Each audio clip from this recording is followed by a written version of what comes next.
नमस्कार दोस्तों, स्वागत है मेरे YouTube चैनल पे। आज हम लोग करने वाले हैं present indefinite tense. Present indefinite tense का पॉजिटिव सेंटेंस बोलिए या फिर अफर्मेटिव सेंटेंस बोलिए, ठीक है। देखिए, अगर अच्छा लगेगा वीडियो जरूर लाइक एंड सब्सक्राइब कीजिएगा।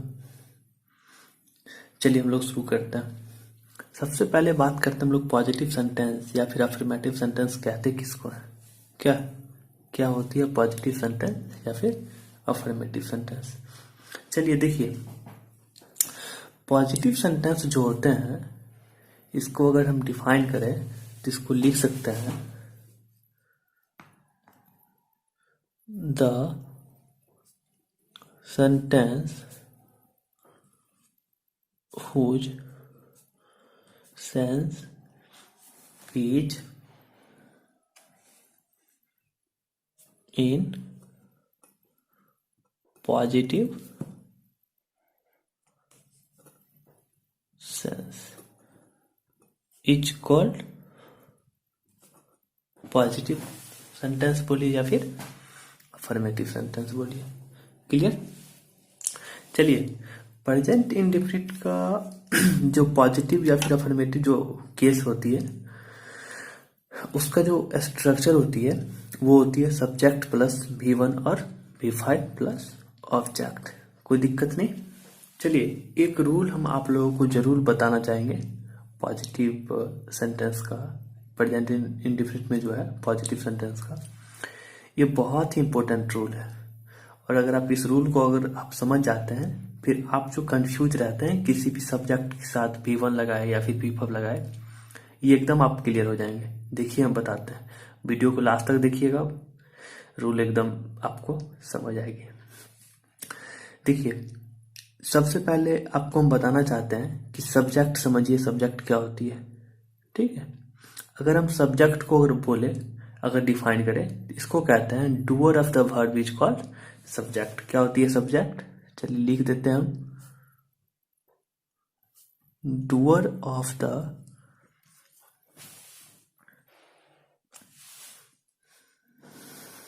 वर्ब इज कॉल्ड सब्जेक्ट, ठीक है। एक एक चीज को हम क्लियर करते चलते हैं। देखिए, बहुत सारे बच्चे रहते हैं, ठीक है, तो किन्हीं को छोटी छोटी बात जो रहती है वो नहीं पता रहता है, तो उनको अगर ये क्लियर हो जाए तो बहुत ही अच्छा रहे, जो समझ आए आगे हम क्या बोलने जा रहे हैं उनको। तो क्या होती है, और अगर बात बोलेंगे सर सिंगुलर क्या होता है, ठीक है। देखिए, सिंगुलर जो होते हैं कहते हैं, अगर इसका हम डिफाइन करें तो सबको डिफाइन नहीं कर सकते, हम बता देते हैं the word which denotes one person. नहीं, अगर मान लीजिए जिस शब्द से किसी एक का बोध हो, नहीं, उसको हम लोग क्या कहते हैं? सिंगुलर नंबर कहते हैं। तो कहते हैं कि अगर मेरा सब्जेक्ट अगर सिंगुलर हो, सब्जेक्ट अगर मेरा सिंगुलर हो तो वर्ब कैसा होगा? सिंगुलर होगा। अगर सब्जेक्ट मेरा प्लुरल हो तो मेरा जो वर्ब होगा वो कैसा होगा? प्लुरल होगा, ठीक है। याद रखिएगा आप लोग एक चीज, वर्ब का जो मूल रूप होता है, वर्ब का मूल रूप जो होता है जिसको V1 कह लीजिए, वो क्या होता है? प्लुरल होता है, ठीक है। क्या होता है? प्लुरल होता है। और जब आप वर्ब में V1 में S या ES लगाते हैं फिर वो क्या बनता है? सिंगुलर बनता है। वही नाउन में S या ES लगाने के बाद क्या होती है? प्लुरल होती है। चलिए आगे हम लोग कुछ ट्रांसलेशन उसको कर लेते हैं, बहुत ही अच्छा है, बहुत मजा आएंगे आपको। देखिए, माँ भोजन पकाती है, ठीक है। तो माँ कहने से कितने माँ की बोध हो रही है? एक आपका क्या हुआ? सिंगुलर हुआ, सिंगुलर सब्जेक्ट हुआ मेरा। फिर वर्ब इसके साथ कैसा आएगा? सिंगुलर आएगा। सबसे पहले दे दीजिए मदर, ठीक है। भोजन पकाना क्या होता है? कुक होता है। तो आपको पता है यहाँ पे सब्जेक्ट मेरा सिंगुलर है, फिर वर्ब कैसा आएगा? सिंगुलर आएगा। तो वर्ब सिंगुलर कब रहती है? जब वर्ब में आप एस या ईएस लगाते हैं। तो फिर क्या हो जाएगी यहाँ पे? Mother कुक्स food. कोई दिक्कत नहीं होनी चाहिए। देखिए, राधा आटा सानती है, ठीक है। राधा फिर क्या हो गई? सिंगुलर हो गई। तो सिंगुलर मेरा यहाँ पर सब्जेक्ट है, फिर वर्ब भी इसके साथ जो आने वाली है वो भी क्या होगा? सिंगुलर होगी नहीं। तो राधा आटा सानना का जो होता है इंग्लिश वो होता है नीड्स, KNEAT, ठीक है, नीड्स द फ्लोर। क्यों लगाया है यहाँ पे हम एस, आपको समझ आ गई होगी, बिकॉज आपका सब्जेक्ट यहाँ पे सिंगुलर है, फिर वर्ब सिंगुलर कब रहती है, जब उसमें SAIS लगाते हैं फिर, ठीक है।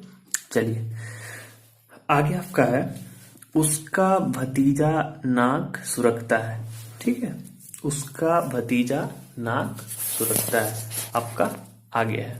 फिर देखिए उसका भतीजा, ये आपका क्या है, सब्जेक्ट है, तो फिर सब्जेक्ट आपका क्या है, सिंगुलर है, सब्जेक्ट आपका क्या है, सिंगुलर है, तो उसका इंग्लिश क्या हो जाएगा, हीज, और भतीजा का नेफ्यू, हीज नेफ्यू, नहीं। फिर आपका सब्जेक्ट का काम क्लियर हो गई। सब्जेक्ट जब क्लियर हो गया, फिर सब्जेक्ट आप देख लीजिए कि आपका सब्जेक्ट जो है वो क्या है, सिंगुलर है। फिर इसके साथ जो वर्ब आएंगे वो कैसा आएगा, सिंगुलर ही आएगा। तो सिंगुलर इसके साथ जो वर्ब आएंगे वो सिंगुलर आएंगे। तो दे दीजिए हीज नेफ्यू, नाक सुरखना का जो इंग्लिश होता है वो होता है स्प्रिंकल द नोज होता है, ठीक है।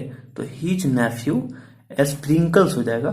स्प्रिंकल्स क्यों हो जाएगा, क्योंकि आपका सब्जेक्ट सिंगुलर है, इसके साथ वर्ब भी सिंगुलर आएगी ना, इसके साथ वर्ब भी सिंगुलर आएगी। तो फिर वर्ब सिंगुलर कब आएगी, जब आप उसमें SAIS लगा देते हैं, फिर वर्ब सिंगुलर बनती है। अन्यथा वर्ब का जो मूल रूप रहती है वो आपका हमेशा प्लूरल में रहती है।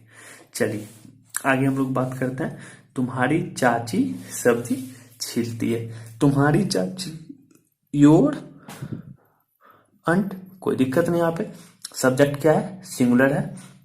फिर इसके साथ मेरा जो वर्ब आएगी वो भी सिंगुलर ही रहेगी। तो योर अंट सब्जी छीलना क्या होता है, पिल्स होता है, क्या होता है, पिल होता है, लेकिन यहाँ पे पिल्स हो जाएगी बिकॉज आपका सब्जेक्ट सिंगुलर है, इसके साथ वर्ब भी सिंगुलर आएगी। पिल्स भेजी कोई दिक्कत नहीं। आगे देखते हैं, नौकर गेहूं पिसता है, नौकर गेहूं पिसता है। तो नौकर का क्या हो जाती है, सर्वेंट, क्या हो जाती है, सर्वेंट। तो सर्वेंट आपका सब्जेक्ट सिंगुलर, फिर आपका वर्ब जो आएगी वो भी सिंगुलर ही आएगी। पीसना का इंग्लिश ग्रीन्ड होता है, तो फिर यहाँ पे ग्रीन्स हो जाएगी, ग्रीन्स व्हीट, ठीक है।